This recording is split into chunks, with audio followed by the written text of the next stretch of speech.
Hi friends, എല്ലാവർക്കും നമ്മുടെ മറ്റൊരു വീഡിയോയിലേക്ക് സ്വാഗതം. ഞാനിപ്പോൾ ഉള്ളത് നമ്മുടെ നാട്ടിൽ തന്നെയുള്ള, അതായത് മുണ്ടേരിയിലുള്ള മുണ്ടേരി പാലത്തിൻ്റെ തൊട്ടടുത്താണ്. ഇവിടെ തന്നെയാണ് നമ്മുടെ മുണ്ടേരി കടവ് ബേർഡ് സാങ്ച്വറി സ്ഥിതി ചെയ്യുന്നത്. അപ്പോൾ ഞാൻ ഇന്ന് നിങ്ങളുടെ മുന്നിലേക്ക് ഞങ്ങൾ എത്തിക്കാൻ ആഗ്രഹിക്കുന്നത് ഈ ഒരു മുണ്ടേരി കടവ് പാലത്തിൻ്റെയും അതേപോലെ തന്നെ മുണ്ടേരി കടവ് ബേർഡ് സാങ്ച്വറിയുടെയും കുറച്ച് വിശേഷങ്ങളാണ്. അപ്പോൾ നമുക്ക് വീഡിയോയിലേക്ക് പോകാം. അതിനു മുമ്പ് പ്രത്യേകം പറയാനുള്ളത്, ആദ്യമായിട്ടാണ് നിങ്ങൾ വീഡിയോ കാണുന്നതെങ്കിൽ ചാനൽ സബ്സ്ക്രൈബ് ചെയ്യുക, മാക്സിമം ഷെയർ ചെയ്യുക, നല്ല രീതിയിലൊന്ന് സപ്പോർട്ട് ചെയ്യുക. ഓക്കെ, നമുക്ക് നേരെ വീഡിയോയിലേക്ക് പോകാം.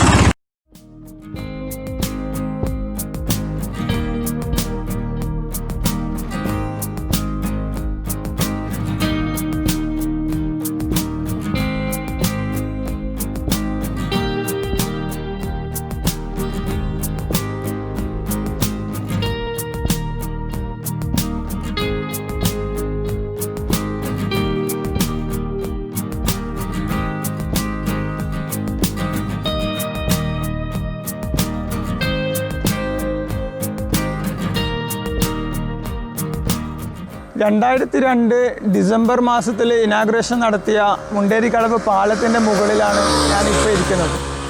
ആ ഒരു കാലം മുന്നേ വരെ, അതായത് 2002 മുന്നേ വരെ ഈ ഒരു പുഴയിലൂടെ തോണി സഫാരിയൊക്കെ ഉണ്ടായിരുന്നു. അതായത് അപ്പുറത്തെ കരയിൽ നിന്നും ഈ സൈഡിലേക്ക് പോകാനൊക്കെ വേണ്ടിയിട്ട് തോണിയായിരുന്നു എല്ലാ ആൾക്കാരും ഉപയോഗിച്ചിട്ടുണ്ടായിരുന്നത്. അപ്പോൾ നമുക്ക് ഇവിടുത്തെ കാഴ്ചകൾ, മുണ്ടേരി പാലത്തിൻ്റെ മുകളിലുള്ള കാഴ്ചകളൊക്കെ കണ്ടിട്ട്, പിന്നെ ഇവിടെ തന്നെ ചെറിയൊരു ചെമ്മീൻ ഹട്ട്, അതായത് ചെമ്മീൻ കൃഷി ചെയ്തൊരു സ്ഥലം, അതുപോലെ തന്നെ നടക്കാൻ വേണ്ടി പാകത്തിലുള്ള ചെറിയൊരു വരമ്പ് അതൊക്കെ ഉണ്ട്, കാണാൻ പറ്റും. ആ ഭാഗത്തായിട്ടാണ് നടക്കാൻ പറ്റുന്ന ആ ഒരു വരമ്പൊക്കെ ഉള്ളത്. ആ കാഴ്ചകളൊക്കെ കണ്ടിട്ട് നമുക്ക് മുണ്ടേരി കടവ് ബേർഡ് സാങ്ച്വറിയിലേക്ക് പോവാം.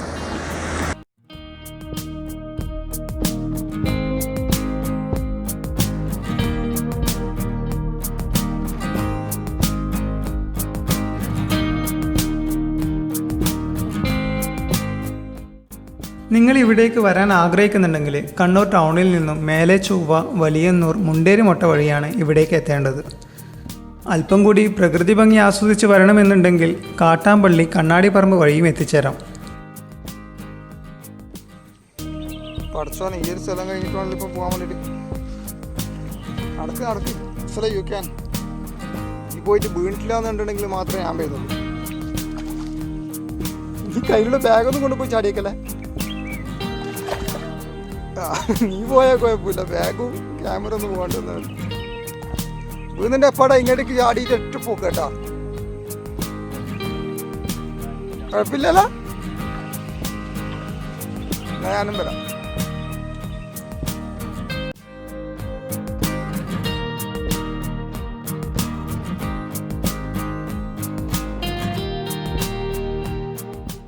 ഇനി നമുക്ക് നമ്മൾ നേരത്തെ പറഞ്ഞ ആ വയൽവരമ്പിൽ കൂടിയുള്ള നടത്തം ഒന്ന് ആസ്വദിച്ചിട്ട് വരാം.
അപ്പോൾ ഇവിടുത്തെ കാഴ്ചകളൊക്കെ കഴിഞ്ഞിട്ട് നമുക്ക് നേരെ ഈ പറഞ്ഞ മുണ്ടേരി കടവ് ബേർഡ് സാങ്ച്വറിൻ്റെ കാഴ്ചകൾ കാണാൻ വേണ്ടി പോകാം. അതിൻ്റെ ഇടയ്ക്ക് ഇതാ ഒരു ചങ്ങായിയുടെ വന്ന് നിൽക്കുന്നുണ്ട്.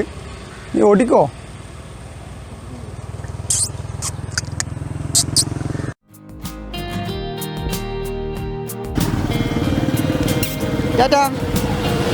Excuse me.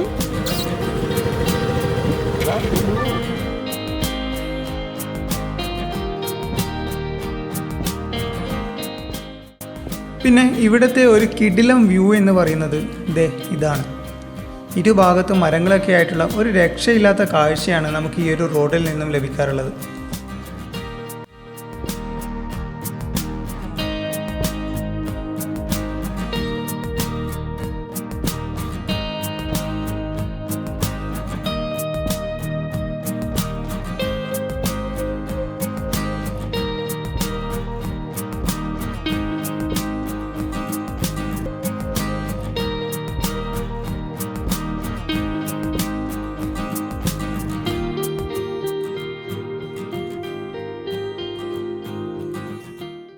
അപ്പോൾ ഫ്രണ്ട്സ്, നമ്മളിപ്പോൾ മുണ്ടേരി കടവ് ബേർഡ് സാങ്ച്വറിൻ്റെ ഫ്രണ്ടിലാണുള്ളത്. കേരളത്തിലെ 4ാമത് സ്ഥാപിതമായിട്ടുള്ള ഒരു പക്ഷി സങ്കേതമാണ് ഈ ഒരു സ്ഥലം എന്ന് പറയുന്നത്. അപ്പോൾ നമുക്ക് ഇതിൻ്റെ അകത്തേക്ക് കയറിയിട്ട് ഇവിടുത്തെ കാഴ്ചകളൊക്കെ കണ്ട്, അതോടൊപ്പം നമ്മൾ അതായത് ഇതിന് മുന്നേ നമ്മളിവിടെ വന്ന സമയത്ത് എടുത്ത കുറച്ച് വിഷ്വൽസൊക്കെ അതിൻ്റെ കൂടെ ആഡ് ചെയ്യുന്നുണ്ട്. അതിൻ്റെ കൂടെ തന്നെ നമ്മുടെ ഈ മുണ്ടേരി കടവ് ബേർഡ് സാങ്ച്വറിൻ്റെ വിശേഷങ്ങളും എന്തൊക്കെയാണ് അതിൻ്റെ ചരിത്രങ്ങളൊക്കെ അതിൻ്റെ കൂടെ ഒരു ചെറിയൊരു ക്ലിപ്പ് രൂപത്തിൽ നിങ്ങൾക്ക് കാണിച്ചു തരാം. ഓക്കെ, അപ്പോൾ നമുക്ക് നേരെ അകത്തേക്ക് പ്രവേശിക്കാം.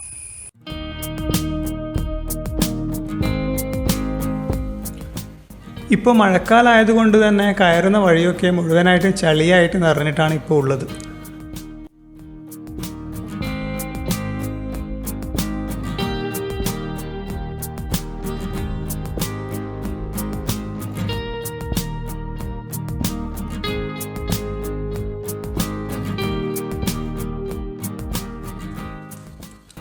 കേരളത്തിലെ 4ാമത് സ്ഥാപിതമായ പക്ഷി സങ്കേതമാണ് മുണ്ടേരി കടവ് പക്ഷി സങ്കേതം. കണ്ണൂർ ജില്ലയിലെ മുണ്ടേരി ഗ്രാമപഞ്ചായത്തിലാണ് ഈ സ്ഥലം സ്ഥിതി ചെയ്യുന്നത്. 7.5 ചതുരശ്ര കിലോമീറ്റർ തണ്ണീർത്തടങ്ങൾ ചേർന്ന ഈ പ്രദേശം 2012 പക്ഷി സങ്കേതമായി പ്രഖ്യാപിച്ചത്.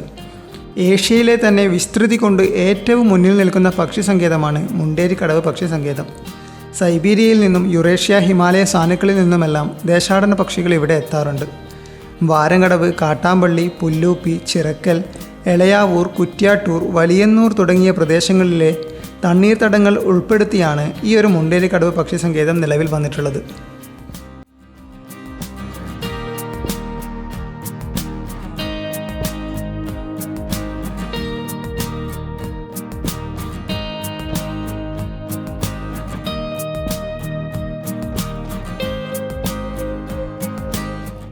ഒക്ടോബർ മുതൽ മാർച്ച് വരെയുള്ള മാസങ്ങളിൽ 1,00,000-ലധികം എരണ്ടപ്പക്ഷികൾ ഇവിടെ എത്തിച്ചേരുന്നതായി രേഖപ്പെടുത്തിയിട്ടുണ്ട്. വലിയെരണ്ട, ചൂളനെരണ്ട, പച്ചയെരണ്ട തുടങ്ങി നീലക്കോഴി, വയർവരമ്പൻ, ചതുപ്പൻ തുടങ്ങിയ ഒരുപാട് പക്ഷികൾ ഇവിടെ എത്താറുണ്ട്. അക്വില കുടുംബത്തിൽപ്പെട്ടതും വംശനാശ ഭീഷണി നേരിടുന്നത് മൂലം റെഡ് ഡാറ്റ ബുക്കിൽ ഉൾപ്പെടുത്തിയതുമായ 4 ഇനം പരുന്തുകളെയും ഇവിടെ കണ്ടെത്തിയിട്ടുണ്ട്. 200-ലധികം സ്പീഷീസുകളിലായി ലക്ഷക്കണക്കിന് പക്ഷികൾ വർഷം തോറും ഇവിടെ സന്ദർശകരായി എത്തുന്നുണ്ടെന്നാണ് പക്ഷി നിരീക്ഷകരുടെ കണക്ക്. ഇവിടുത്തെ ജൈവ വൈവിധ്യവും കാലാവസ്ഥയുടെ പ്രത്യേകതകളുമാണ് പ്രധാനമായും പക്ഷികളെ ഇവിടേക്ക് ആകർഷിക്കുന്നത്. പക്ഷികൾക്ക് പുറമെ വൈവിധ്യമാർന്ന 50ഓളം അപൂർവ ഇനം മത്സ്യങ്ങളെയും ഔഷധ ഗുണമുള്ള 50-ലധികം സസ്യങ്ങളും പുൽച്ചെടികളും ഇവിടെ കണ്ടെത്തിയിട്ടുണ്ട്.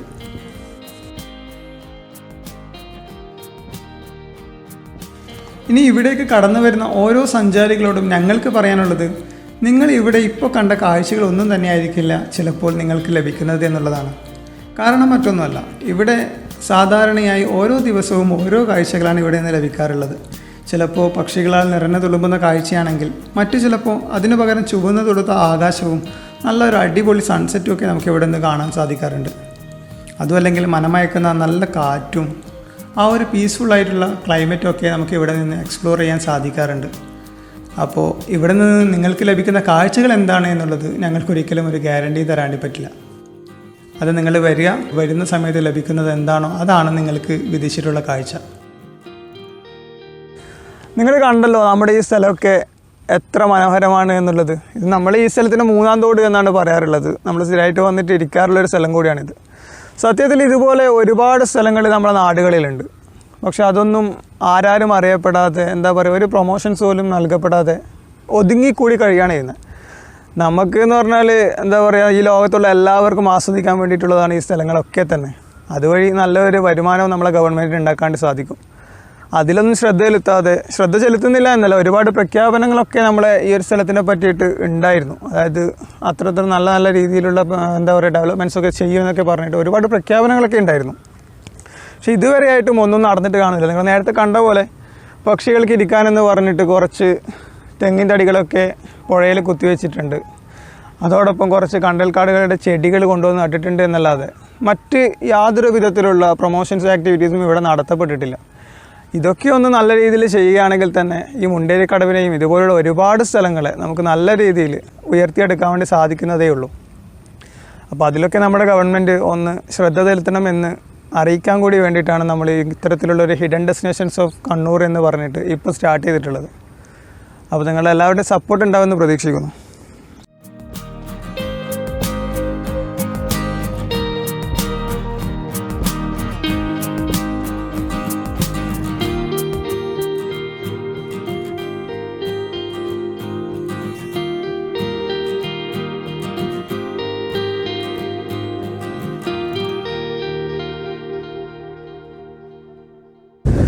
അപ്പോൾ ഫ്രണ്ട്സ്, നമ്മൾ ഇന്നത്തെ വീഡിയോ ഇവിടെ അവസാനിപ്പിക്കുകയാണ്. ഞാനിപ്പോൾ ഉള്ളത് നമ്മുടെ 3-ാം തോട്ടിലാണ്, ഈ പറഞ്ഞ മുണ്ടേരി കടവ് ബേർഡ് സാങ്ച്വറി. നല്ല കാറ്റടിക്കുന്നുണ്ട്.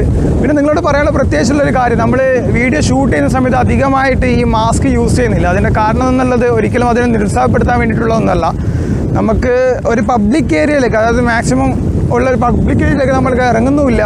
അതുകൊണ്ടൊന്നാണ് ഒരു മെയിനായിട്ടുള്ളൊരു കാരണം അതാണ്. പിന്നെ ഉള്ളത് ഈ പറഞ്ഞതുപോലെ നമുക്ക് സംസാരിക്കാനുള്ളൊരു ബുദ്ധിമുട്ട്, മാസ്ക് ഇടുന്ന സമയത്ത് സംസാരിക്കാൻ കുറച്ച് ബുദ്ധിമുട്ടും കാര്യങ്ങളും ഉണ്ട്. ആ ഒരു കാരണത്താൽ മാത്രം നമ്മൾ യൂസ് ചെയ്യാത്തത്. അപ്പോൾ നിങ്ങൾ ശ്രദ്ധിക്കുക, കൊറോണ കാലഘട്ടമൊക്കെയാണ്. ഈ കൊറോണയൊക്കെ വല്ലാണ്ടങ്ങ് ഇൻക്രീസ് ചെയ്ത് പോവുകയും ചെയ്യുന്നുണ്ട്. അപ്പോൾ നന്നായിട്ട് കെയർ ചെയ്യുക. ഈ കൊറോണ കാലമൊക്കെ കഴിഞ്ഞതിന് ശേഷം ഇതുപോലുള്ള സ്ഥലങ്ങളൊക്കെ മാക്സിമം ഒന്ന് എക്സ്പ്ലോർ ചെയ്യാൻ വേണ്ടി ട്രൈ ചെയ്യുകയും ചെയ്യാം.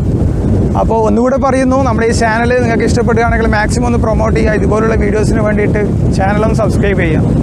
അപ്പോൾ ഇന്നത്തെ വീഡിയോ ഇവിടെ അവസാനിപ്പിക്കുകയാണ്. അടുത്ത വീഡിയോയിൽ കാണുന്നവരേക്കും ബൈ.